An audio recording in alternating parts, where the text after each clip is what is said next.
ये भी करते हैं कि जानवर ठंडा हुआ नहीं होता, खाल उतारना शुरू कर देते हैं उसकी, तो ये भी गलत है। लेकिन आपने अगर ऐसे जो वो कसाई जो पकड़ाई में नहीं आ रहा, अगर आपने उसको खूंटों से बांध दिया तो इंशाल्लाह ये तमाम टेंशनें आपकी हल हो जाएंगी। कसाई हजरात नाराज़ होते हैं मेरी इन बातों से, भाई मैं आपके बारे में बात ही नहीं कर रहा, मैं उन कसाईयों के बारे में बात कर रहा हूँ जो शराफत से कंट्रोल में आ नहीं रहे।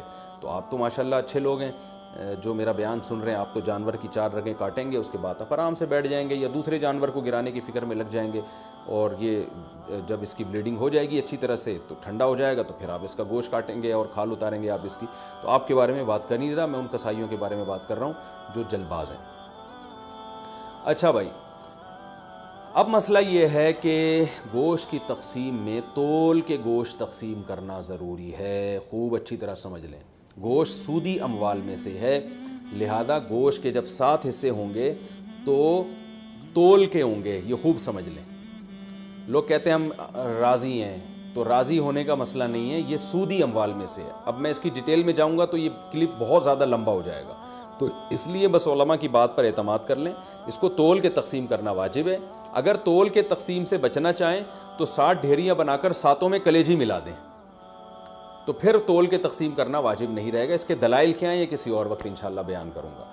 तो और फिर भी एहतियात इसी में है कि तोलें भी और कलेजी भी मिला दें 7 ढेरियों में, ताकि अगर तोल में गड़बड़ हो गई हो तो कलेजी उस जो उधर अगर थोड़ा सा गोश्त ज़्यादा चला गया तो उसके मुकाबले में इधर कलेजी आ जाए, तो सूद से बचत हो जाएगी। वो लोग कहते हैं पता नहीं किस किस्म की बातें कर रहे हैं, वो इंशाल्लाह बाद में मैं डिटेल में इस मसले को समझा दूंगा, बल्कि पहले समझा भी चुका हूँ कई दफ़ा कि सूदी अमवाल में अकल नहीं चलती है। जब शरीयत ने बराबरी का हुक्म दिया तो बस बराबरी है, तो गोश्त भी सूदी अमवाल में से एक माल है। जैसे 10 रुपये दे के कोई 11 रुपये नहीं ले सकता ना, तो इसी तरह गोश्त में भी ऐसा ही है, तो ये इसका ख्याल करना चाहिए। अच्छा, कुर्बानी के हिस्सेदारों में अगर कोई शख्स हराम आमदन वाला शरीक हो गया तो सबकी कुर्बानी बर्बाद हो जाएगी, इसलिए इसका भी एहतमाम करना चाहिए। इज्तिमाई कुर्बानी में ऐलान लिख के लगाना चाहिए कि भाई हराम आमदन वाले शिरकत ना करें, या पहले से सेटअप बनाना चाहिए कि एक अलग से ऐसी गाय हो जो सिर्फ हराम आमदन वालों का उसमें हिस्सा हो, ताकि उसमें कुर्बानी हो ही नहीं, वो गोश्त ज़बह करके वैसे ही गरीबों में बांट दिया जाए। बाज़ मदारिस में इसका एहतमाम किया जाता है कि वो पहले से जो है ना कुछ हिस्से ऐसे उन्होंने रखे हुए होते हैं।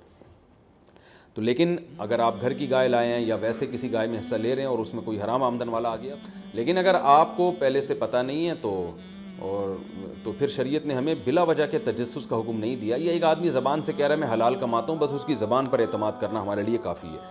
अब आपने कहीं इज्तिमाई कुर्बानी में हिस्सा लिया, अब ये नहीं कि आप अपनी गाय के बारे में तहकीकात करते फिरने इसमें हराम तो है कि नहीं है, वो गुनाह फिर उन्हीं लोगों पर होगा जिन्होंने इज्तिमाई कुर्बानी का इंतज़ाम किया है। अगर उन्होंने ख़ुद से जानकर किसी हराम वाले को शामिल कर दिया तो वो गुनाहगार होंगे।